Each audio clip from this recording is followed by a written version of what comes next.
Divorces can be a very difficult and messy thing to deal with. In today's video, we're going to talk about the 5 things that you need to know when it comes to divorce and real estate.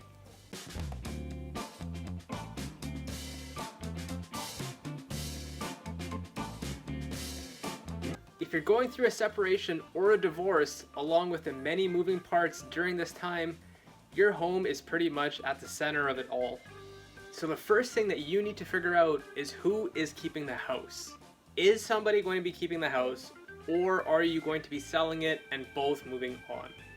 If one person is keeping the house, then that person needs to qualify for the mortgage on their own, go through the process of transferring the title, and then pulling up the equity, and then deciding what to do with it all.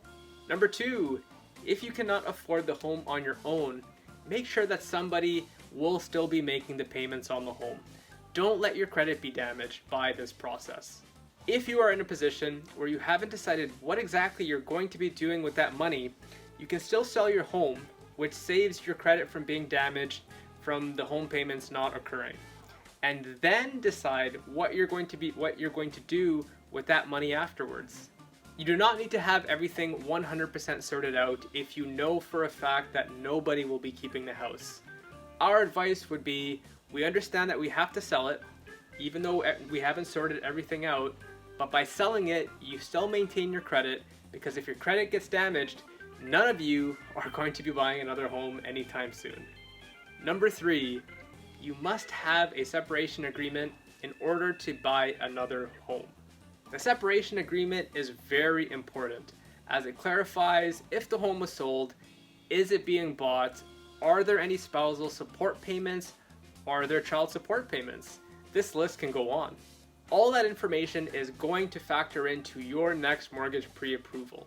So this separation agreement needs to be done before you can buy another home.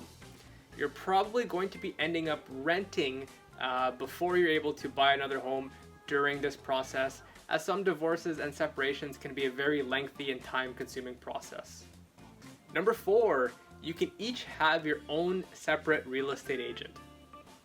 If you and your partner just cannot agree, and if it is a very high-tension separation or divorce that you just can't agree on, you are eligible to have 2 separate real estate agents that will be responsible for selling your home. So one's for you and one's for the other person. And those 2 realtors, they're going to talk and sort everything out to sell your home. Number 5, get a real estate lawyer. You're each going to have your own divorce lawyers, but you are going to want your transaction handled by a real estate lawyer that specializes in that area. What's going to happen is that real estate lawyer is going to be in conversation with the 2 other lawyers that are handling the separation, and they're going to divvy up the money accordingly with what they say. So this goes back onto what I said earlier about not having your credit damaged. Your real estate lawyer is going to hold on to that money in a trust fund. They're going to hold it there until they know where it's going.